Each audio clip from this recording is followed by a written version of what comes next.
Sir ఇక రుణమాఫీ పైన పెద్ద రగడే మొదలైంది సార్. ఎందుకంటే అప్పట్లో హరీష్ రావు గారు ఛాలెంజ్ విసిరారు. ఆగస్టు 15th లోపు రుణమాఫీ గాని చేస్తే నేను రాజీనామా చేస్తాను అన్నారు. అయితే ఆగస్టు 15th వచ్చేసింది. మేము రుణమాఫీ చేస్తాం, మీరు రాజీనామా చేయండి అని రేవంత్ రెడ్డి గారు సవాల్ విసిరారు. 32,000 కోట్లు చేస్తా అన్న రుణమాఫీ మీరు 17,000 కోట్లే చేశారు. చర్చకు నేను సిద్ధం, నేనెందుకు రాజీనామా చేయాలని హరీష్ రావు గారు అన్నారు. ఇవాళ ఆయన రైతులకు మీరు అన్యాయం చేశారని చెప్పేసి ఆలయాల యాత్ర మొదలు పెట్టారు. కేటీఆర్ గారు కూడా యాత్ర మొదలు పెట్టేస్తారు. ఏంటి సార్ ఈ రుణమాఫీ, అది అయిందా కాలేదా? మీరు ఒపీనియన్ ఏంటి? రాజకీయాల్లో ఏం జరుగుతుందంటే ఎన్నికలప్పుడు రాజకీయ పార్టీలన్నీ వాగ్దానం చేస్తుంది. మోడీ గారు ఆయన రాజకీయాల్లో ప్రవేశం అంటే జాతీయ రాజకీయాలు వచ్చినప్పుడు స్విస్ బ్యాంక్లో మన విపరీతంగా డబ్బులు ఉన్నాయి, ఆ డబ్బులను తీసుకొచ్చి 15 లక్షలు ఒక్కొక్కరి బ్యాంక్ అకౌంట్లో వేస్తామన్నారు. 2 కోట్ల ఉద్యోగాల్ని సృష్టిస్తామన్నారు. ఇవి రాజకీయాల్లో వాళ్ళు ప్రజల దగ్గరికి వెళ్ళినప్పుడు ఇలాంటి వాగ్దానాలు కొన్ని చేస్తుంటారు. సాధ్యమా సాధ్యం కాదా అని ఆలోచించకుండా ఎన్నికలు గెలవాలి అనేటువంటి దాంట్లో అన్ని రాజకీయ పార్టీలు ఈ పనిచేస్తున్నాయి. ఇప్పుడు KG to PG ఉచిత విద్య అని కేసీఆర్ గారు తెలంగాణ ఉద్యమ కాలంలో ఒక నినాదము ఇచ్చాడు. కాంట్రాక్ట్ ఉద్యోగాలు ఉండవు అని నినాదం ఇచ్చారు. మీరు వచ్చిన తర్వాత మీరేమి KG to PG ఉచిత విద్య లేదు, అంత ఉన్న విద్యకు సరైన మద్దతు లేదు, విశ్వవిద్యాలయాలు ధ్వంసం అయిపోయాయి. కనుక ఈ రాజకీయాల్లో పార్టీలు ఎన్నికలు పోయినప్పుడు చేసే వాగ్దానాలు ఒక్కొక్కసారి సాధ్యం కాని వాగ్దానాలు కూడా చేస్తుంటారు. ఇక రెండవది ఏం జరిగిందంటే టీఆర్ఎస్ పార్టీ తన 10 ఏళ్లలో ఒక 5-6 లక్షల కోట్ల అప్పు చేశారు. కాంగ్రెస్ పార్టీ పూర్తిగా ఆలోచించి దాని మీదే 20-30 వేల కోట్ల దాకా వీళ్ళు రాష్ట్ర ఆదాయం నుంచి మనం ఇది సాధించగలమా లేదా అనేది. రైతు బంధువు ఇచ్చినమని టీఆర్ఎస్ పార్టీ వాళ్ళు ప్రతి ఎకరానికి 6,000 ఇచ్చాము, 12,000 సమయాన్ని ఇచ్చినా కూడా ఇంత అప్పులు చేశారు. అంటే ఈ 10 ఏళ్లలో రైతులు ఇంత అప్పు చేయవలసిన అవసరం నిజంగా మీరు ఒక రకంగా రైతులకు ఏదో ఒకటి సహాయం చేసామన్నప్పుడు కూడా రైతులు ఇంత అప్పులో పడిపోయారు. దీనికి మూల కారణము ఆయన వాళ్ళు అప్పులు చేయడము, వీళ్ళు వచ్చి మేము రాజశేఖర రెడ్డి అదే చేశాడు, మేము వస్తున్న అప్పులు తీస్తామన్నాడు.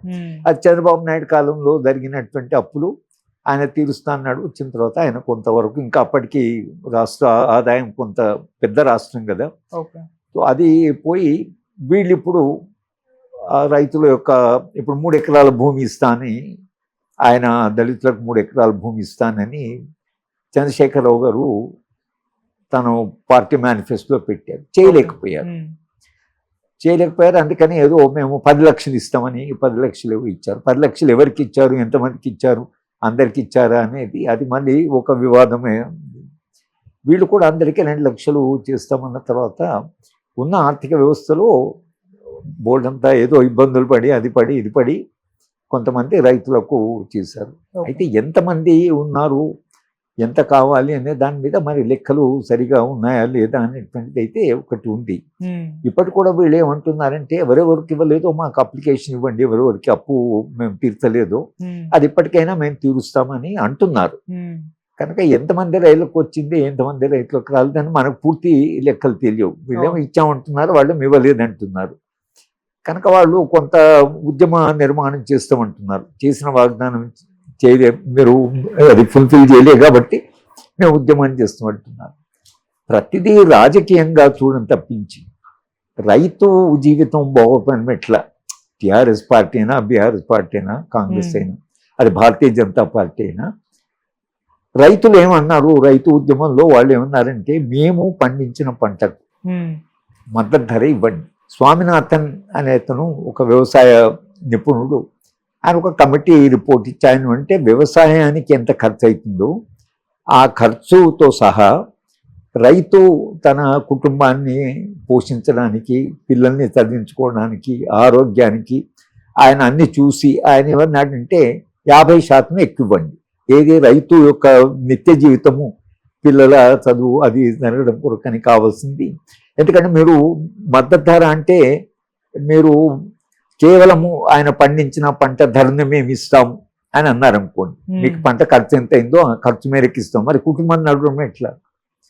ఎందుకంటే లాభం వస్తే కదా, వ్యవసాయంలో పండించిన పంటకు ధరతో పాటు లాభం వచ్చి కుటుంబ పోషణ కూడా ఆ ఆదాయం నుంచి వస్తే రైతుకి ఈ సమస్యలు ఉండవు. అవును.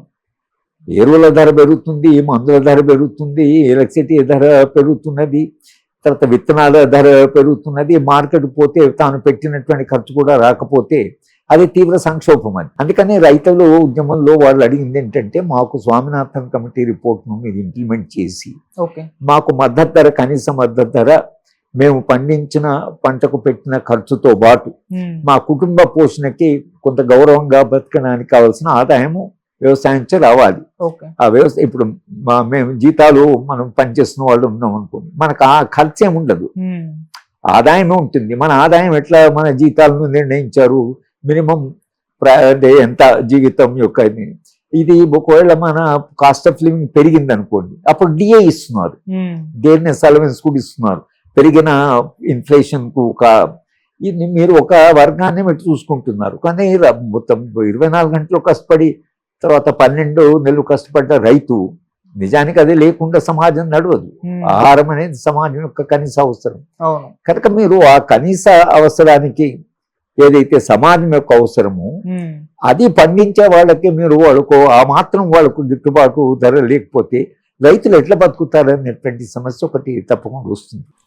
కనుక వాళ్ళు అడుగుతున్న ఇప్పుడు ఈ రైతు బంధు తర్వాత ఇది మేము అప్పులు మాఫీ చేస్తాము, ఇది తాత్కాలిక పరిష్కారం. నిజమైన పరిష్కారం ఏంటంటే రైతు పండించిన పంటకు స్వామినాథన్ కమిటీ ఆ విధంగా చేసిన ఒక మేలు ఏమిటంటే, రైతు పెట్టిన ఖర్చుతో పాటు వాళ్ళ కుటుంబ పోషణకి, పిల్లల చదువుకి, ఆరోగ్యానికి అవి కూడా చూసి ఒక 50% మీరు అడిషనల్గా అదనంగా పంట ఖర్చు పోగా ఇస్తే రైతు గౌరవంగా జీవిస్తాడు. ఇది ఇవ్వడానికి కేంద్ర ప్రభుత్వము అంగీకరించలేదు. కేంద్ర ప్రభుత్వం ఇంకా మీద నుంచి చట్టాలు తీసుకొచ్చి కార్పొరేట్ సెక్టార్కు వ్యవసాయం అప్పచెప్తామంటే వాళ్ళు ఆ 3 చట్టాలకు వ్యతిరేకంగా పోరాడుతూ మాకు మినిమం సపోర్ట్ ప్రైస్ ఇవ్వండి అని అడిగారు. అది నిజమైన పరిష్కారం. అది ఇవ్వడానికి కేంద్ర ప్రభుత్వం సిద్ధంగా లేదు. వీళ్ళు ఇక్కడ ఏదో చేసిన అప్పు ఇస్తామనే వరకు వీళ్ళ ఆదాయం ట్యాక్సెస్ అన్ని కేంద్రం తీసుకున్నది. జిఎస్టీ ద్వారా నిజానికి రాష్ట్ర ప్రభుత్వాలకు ఉండే వెసులుబాటు చాలా తక్కువ. ఈ మొత్తము జిఎస్టీ వచ్చిన తర్వాత ఉన్న వెసులుబాటు చాలా తక్కువ. ట్యాక్సులు పెంచుకుందామని వీళ్ళ చేతిలో లేదు, అది జిఎస్టీ చేయవలసింది. ఉన్నది లిక్కరు లేకపోతే పెట్రోలియం, ఇవి రెండు తప్పించి వీళ్ళకి వేరే ఆదాయం లేదు. ఈ ఆదాయము కేంద్ర ప్రభుత్వము ఇచ్చే వాటా, ఇవే వీళ్ళకు ఆదాయం. కనుక వీళ్ళు పెంచుకుందామని ఆదాయం పెంచుకోవడానికి వసతి లేదు, వనరులు లేవు. కనుక ఇది ఒక సంక్షోభం.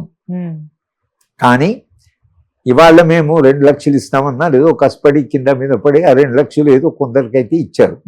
అందరికి ఇచ్చారా లేదా అనేది లెక్కలు తేలాలి. నిజానికి ఎంతమంది 2 లక్షలు అప్పు చేసిన వాళ్ళు ఉన్నారు అనేది లెక్కలు చేసి, ఎంతమందికి రాలేదో అది చేసేసి ఆ రాని వాళ్ళకు కూడా, ఎందుకంటే మీరు ఒక వాగ్దానం చేశారు కాబట్టి ఆ రాని వాళ్ళకు కూడా అప్పులు మీరు తీరిస్తే ఒక వాగ్దానము ఫుల్ఫిల్ అయినట్టు.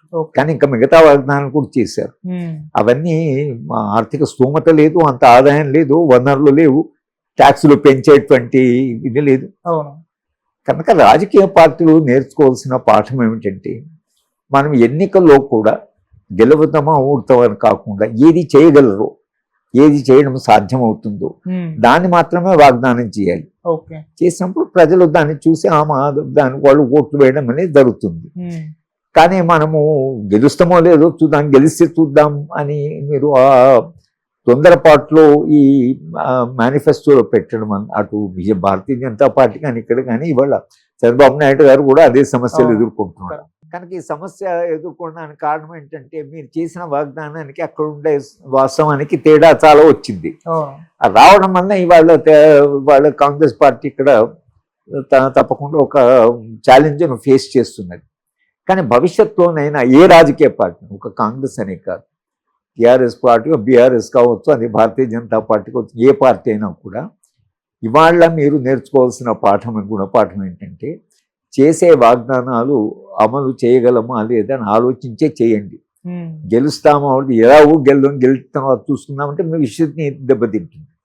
గెలవడం కొరకు మనం అవి చెప్పినప్పుడు అవి చేయలేము అని మనకు తెలుసు కూడా మనం వాగ్దానం చేసినప్పుడు గెలిచిన తర్వాత ఈ సంక్షోభం తప్పదు, ఈ సవాళ్ళు మీరు ఎదుర్కోవాల్సి వస్తుంది. కనుక ఇప్పటికైనా ఇక వచ్చే కాలంలోనైనా తాము చేయగలిగిందే చెప్పాలి, చెప్పిందే చేయగలగాలి.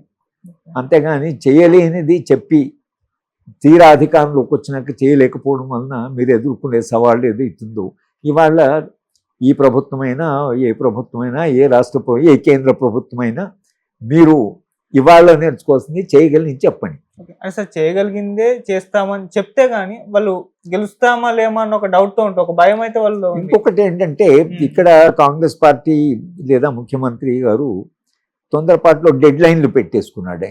అది ఇంకా చాలా రిస్కీ మాట. ఎన్నికల వాగ్దానం చేశారు, చేస్తామన్నాము, సరే చేస్తాము, మాకు 5 ఏళ్ల కాలం ఉంది కాబట్టి 5 ఏళ్ల కాలం తప్పకుండా ఈ వాగ్దానాలని మేము చేస్తాము అనడం వేరు. కానీ పలానా డేట్ వరకు మేము మొత్తము చేస్తాము, 15th ఆగస్ట్ వరకు చేస్తాము, లేకపోతే దేవుడి మీద ప్రమాణం, ఇది అంత దూరం పోవాల్సినటువంటి అవసరం లేదు. 5 ఏళ్ళు మీకు టైం ఇచ్చారు, మీ 5 ఏళ్ళలో తప్పకుండా ఈ వాగ్దానాన్ని మేము, కానీ పలానా డేట్ వరకే చేస్తాము, పలానా సమయం వరకే చేస్తాం, ఇంత కాలంలోనే చేస్తామని చెప్పడం వల్ల ఏంటంటే ఇంకా ప్రెషర్ పెరుగుతుంది. ఆ 15th వస్తుంది కదా, 15th ఆగస్ట్ అంటే అది వస్తుంది కదా ఆ డేటు, వచ్చే లోపల చేయగలమా లేదని, ఇది గెలిచిన తర్వాత చేసిన ఇది మేము 15th లోపల చేపిస్తామని. అట్లా కాకుండా మాకు 5 ఏళ్ల సమయం ఉంది కాబట్టి తప్పకుండా వాగ్దానం చేస్తాము, మాకు వనరుల సమస్య ఉంది కనుక మేము కొంత వనరులు సమీకరించిన తర్వాత మేము తప్పకుండా మా టర్మ్లో ఈ వాగ్దానాలని చేస్తాము అంటే వేరు. కానీ పలానా టైం వరకు చేస్తామంటే అపోజిషన్ పార్టీ పట్టుకుంటుంది కదా, 15వ తారీఖు రోజు మీరు ఇవ్వలేదు అంటారు, మేము ఇచ్చిన నువ్వు రిజైన్ చేయని వీళ్ళు అంటున్నారు, లేదు నువ్వు అందరికి ఇవ్వలేదని వాళ్ళు అంటున్నారు. నిజమేంటో మనకు మొత్తంగా ఎంతమంది చేరిందో ఎంతమంది చేరుతో వాస్తవాలు ఇంకా మనకు పూర్తిగా తెలియదు. అదేవరైనా కాస్త సమగ్రంగా దాన్ని అధ్యయనం చేసి ఎంతమందికి ఇచ్చారు, ఇంకెంతమందికి ఇలా అప్పు తీర్చని వాళ్ళు ఉన్నారు అనేది సరి అయిన వాస్తవమైన లెక్కలు వస్తే అప్పుడు మనము మాట్లాడుకుంటే నిజంగానే వీళ్ళు చేసిన వాగ్దానము సాధ్యం కాని అసాధ్యమైంది, కానీ వీళ్ళు ఏమంటారు చేసినామంటున్నారు.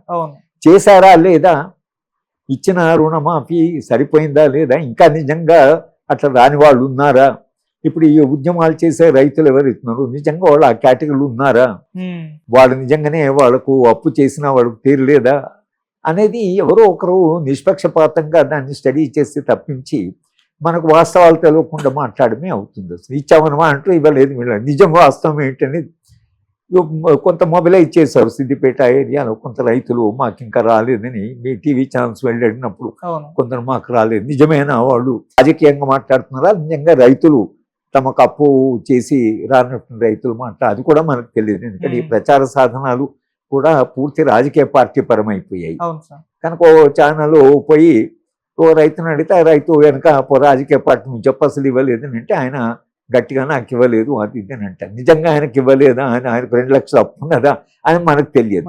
అంటే ఆ రైతు నిజంగా తన సమస్య గురించి మాట్లాడుతున్నాడా లేక రాజకీయ పార్టీ వెనక ఉండి మాట్లాడిస్తుందా అనేది కూడా మనకు తెలియదు. అంటే మొత్తంగా ఏమైపోయిందంటే టీవీ ఛానల్స్ కానీ ప్రింట్ మీడియా కానీ రాజకీయ పార్టీలు కానీ ఈ ఉద్యమాలు చేసేవాళ్ళు కానీ వాస్తవాలు ఏంటో తెలియని ఒక స్థితి వచ్చేస్తుంది. ఎవరికి విశ్వసనీయత ఉంది, ఎవరు చెప్తే నిజం చెప్తున్నారు అనేటువంటి ఒక తీవ్రమైనటువంటి ఆందోళనలో మనందరం పడిపోయాం కనుక అందరికీ కన్ఫ్యూజనే. ఇచ్చామనకు ఇవ్వలేదని ఎవరు రైతే వచ్చి నాకు ఇవ్వలేదంటే ఇంకో రైతు నాకు ఇచ్చారు నేను బాగుపడ్డాను అంటుంటాడు. కనుక ఎవరైనా నిష్పక్షపాతంగా చెప్పగలిగితే బాగుంది.